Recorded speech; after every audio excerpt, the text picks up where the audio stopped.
Okay, so for the second half, it is just very short. I just have 10 slides over here. It's just to show you some important information or an introduction for any beginner or newcomer about the competition, right? Okay, so I'll skip this. But please turn off your microphone and camera for this session, okay? Thank you. Right, so for the second half, we'll talk about the at-home tasks, okay? Particularly the rules 2021 and also the rulebooks 2018. And you can see over here is at-home education rules and at-home rulebooks. They are the two different things. At-home is the original at-home competition. At-home education rule is the rules that we extract from the at-home rulebook for the use of at-home education challenge. Okay, so these are two rule books that you need to differentiate, right? They are not the same. Then we have this open challenge, which is like, what is the open challenge mean? And also the pandemic application. I will show you some idea what you can think of or design for your application if you want to develop. Okay, so for this RoboCup at home education rule 2021, you can find from this RoboCup at home education, which is our website, under the page rules. Okay, if you just go to this page, you can find the rule for 2021. And for this time, we use the 3 tasks, which is carry my luggage, find my maid, or receptionist. Okay, you can read the detail from the rulebook itself, but I will show you some example how these 3 can be done. I mean, like, what are the content for these 3. And also, I would like to refer you the rule books for 2018. Okay, why I want to show you this 2018? Because I have the video to show you how this thing actually carried out by my team. Okay, so for further information about these rules, you want to read the detail, please go to AtHome website. Okay, so we can see there are the difference from the different site. This is the AtHome official website that you can find the rules over there. And this is our website in at-home education. And you can see the year different. This is 2021 and this is 2018. Okay, why is this different?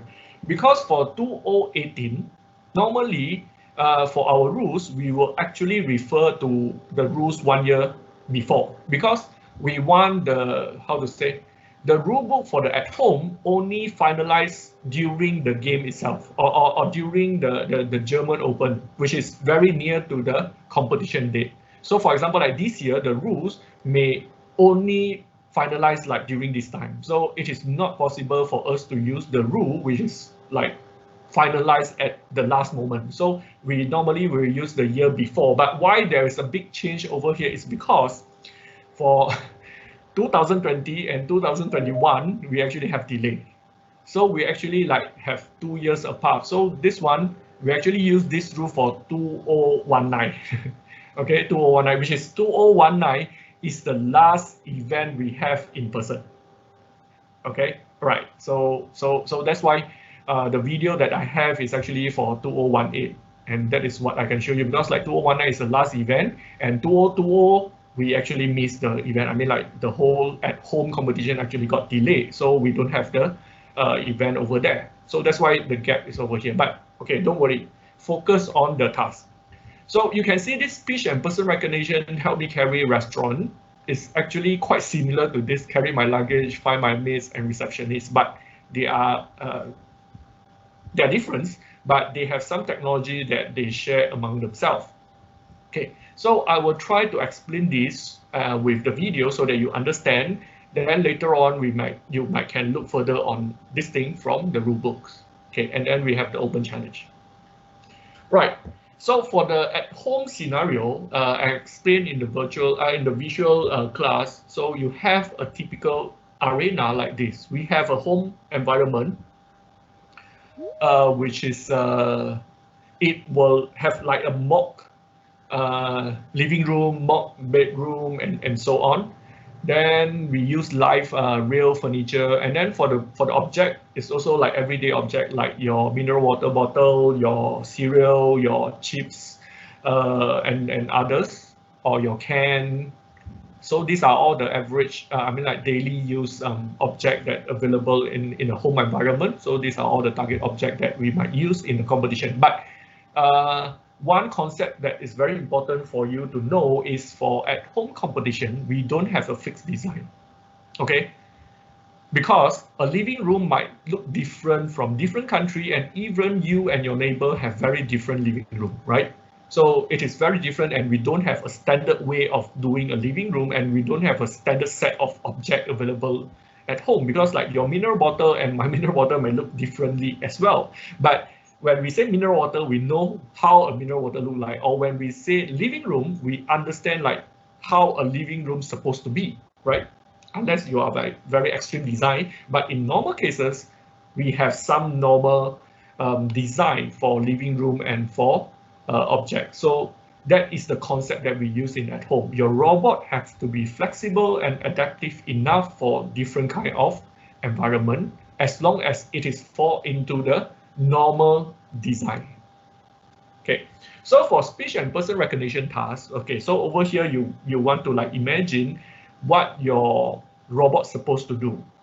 So for example, like for this speech and person recognition, what the robot need to do is like first the robot have to stand, okay, the robot will stand in between, in the middle of the living room or some room that is defined in the game field. Then a group of people will stand in front of the robot. Okay, and within this group of people, there are someone that the robot can recognize. For example, the operator. Okay, the operator is someone that the robot can recognize, but the rest of them, the robot cannot. The robot have no idea who are they. Okay, they can be like female, they can be male, they can be like sitting, standing, or even other position as well. So what the robot needs to do is by looking at this group of people and try to figure out how many people in the frame, which is like in the group, for example over here, and you need to like, the robot need to draw out the location of the face. Okay, the location of the face, which is, then you also need to identify whether it's the gender, whether it's a female or a male. So over here it's like the female is in red color label, the male is blue color label, and then the operator, which is the robot node, is in green color label. So this is one of the challenge in real competition that will test your robot. So this is exactly what the robot's supposed to do. Okay, so now I'm telling you exactly what the robot's supposed to do. Then for the speech part of this speech and person, so this one is for the person recognition task. So the robot need to able to identify the position of the face and also the features of the face, for example, a female, male, or operator, or someone that you are unknown. Okay, right, so this one. Then for the speech recognition, which is you can see the robot is in the middle, and then you will have a few people surrounding the robot. Okay, and these people will ask question to the robot randomly. Okay, randomly means it can be anyone asking in any time. So the robot need to listen who is asking this question and turn to that person. Okay, so that's why you need the sound localization. So for example, if this lady asking the question, then the robot's supposed to turn and face this lady and answer the question. All right. So this is this is how the competition design and the requirement for the robot to perform in the speech test. So the Q&A, if I'm not mistaken, up to 2018, there are actually a set of questions that the robot can learn before, and it will random from the set of questions. But after 2019, if I'm not mistaken, the rules change and no longer have a set of standard question. Okay, but it actually have a different way of asking questions. So you can refer to the rulebook for more information about what type of question is going to be asked. Okay, but how the question being asked, this is one of the way, right? So this is one of the way for the speech and person recognition. Then for the carry my luggage, okay, carry my luggage is we have a bag. So you can see like there is a bag over here. So the robot have to follow the human, go out from the arena, and then the human will like pass this back to the robot and ask the robot to bring this back to the arena. Okay, so basically that's the idea. So you can see like inside here you need the follower, you need the navigation, because the robot need to know how to move from a random position, okay, after the human stops somewhere, past this package, okay, then the robot have to have the arm to like grab this. It's either automatically, or you can ask the operator to hang on the arm of the robot. But different way of getting the package will have different scoring. For example, like you are natural passover or like a passive passover or so on. Okay, but this detail you can refer to the rules. But the general idea is the robot need to follow the human, come to some place, pass the package, and then the robot have to listen to that location, which is the operator will tell the robot where to bring this back to, right? Then it need to move autonomously into the arena, or for example, like go to the kitchen and bring this back to the kitchen and so on. So that is the half of help me carry. And the second half is once it reach the room, it need to find another person. Okay, so you need the visual again to find another person in the room and ask that person to help to carry the next package, which is you need to lead the person and move back to this position. Right, so basically this is for the help me carry. Then we have a stage 2 task, which is a more complicated task. So just now the 2 tasks was in stage 1, if I'm not mistaken. Yeah, correct. I think stage 1. So this one is a stage 2 task, which is we have the restaurant. So this one was in RoboCup 2012. So the restaurant is actually a random place that you don't know. So which means you can't do the mapping, right? So they will choose a random place, then they will place some table and chair like this, okay? And some of the operator will sit there to act as the customer, right? So the robot have to go to the table and get the order. So the order will be like, we have a set of drinks and also food meal for the operator to order, but the robot have to record down this order and bring this order back to the kitchen. Okay, so that is the idea. And how the human can call the robot is by, for example, by shouting the name, okay, like waiter please or something. Then, or it can use like the body gesture. For example, over here is the waving. So our team actually use this waving detection to detect the face and detect the waving, so that we know like this lady is actually asking to get order. So yeah, then the robot need to move to in front of this lady and get the orders. Okay, so this is the first part of the restaurant. The second part of the restaurant task is like you need to bring the order from the kitchen to the table. Okay, and that part you require the arm. Okay, which is over here, maybe it's too complicated for you if you don't have an arm.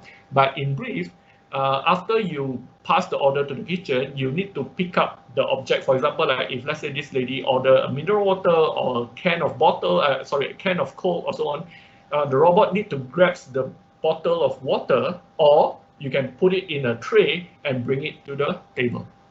Okay, so in brief, this is how a restaurant task look like in the at-home competition. Okay, so I hope here you know. Okay, so those are the tasks for the competition that you can refer. Okay, why I only explain 3 tasks instead of like many tasks in the at-home rulebook is because for at-home education, we only select certain tasks for the at-home education rules. We don't select all. So over here, we select the 3 are the 3 tasks that been selected in the rules of at-home education challenge, if I'm not mistaken, for 2019. Okay, so those are the examples. And for the COVID, if you want to do some application that address the COVID, there are a few things that you can refer. Like, I mean, okay, one of the example is, for example, this disinfection robots that if you look from the internet, actually got one institution, they actually use Turtlebot to build this disinfection robot, that the robot can move navigation, like move around the hospital, carry the light and try to kill all the germs and so on, right?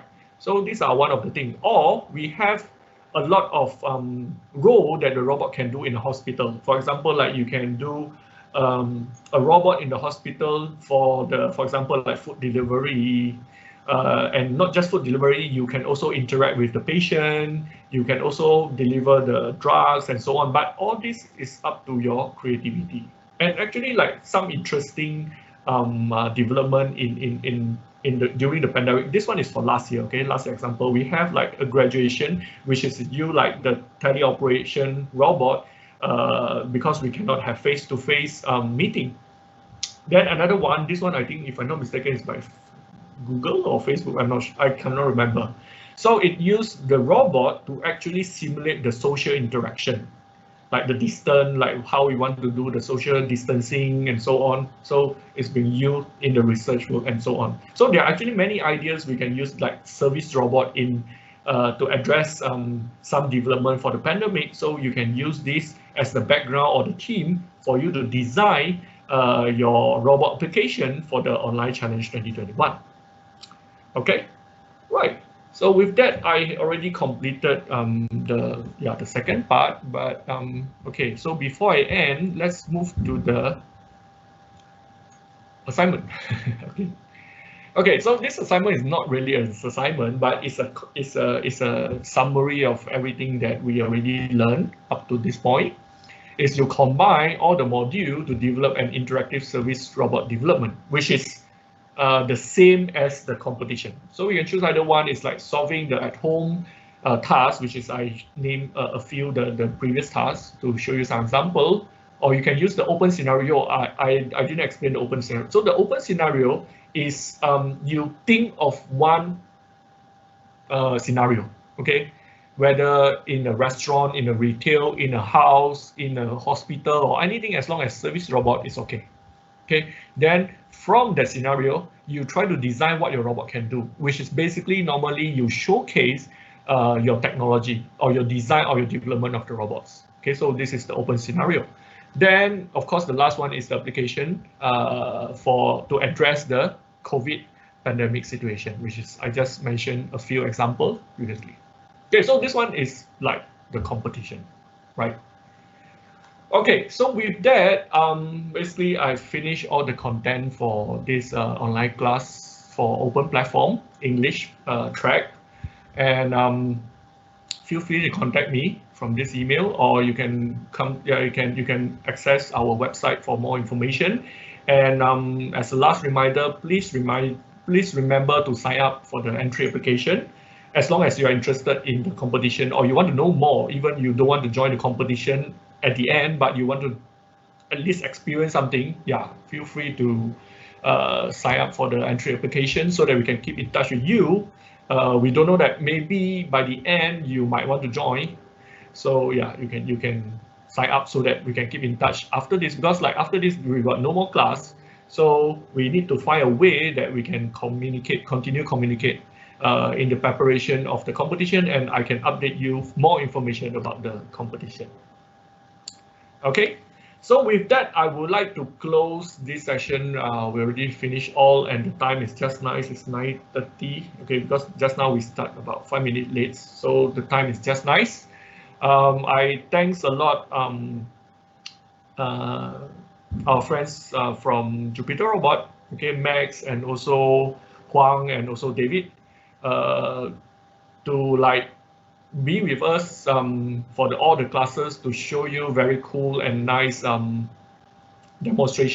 demonstration, and also like they use their place in Jupiter Robot Office to show you the navigation demo and so on.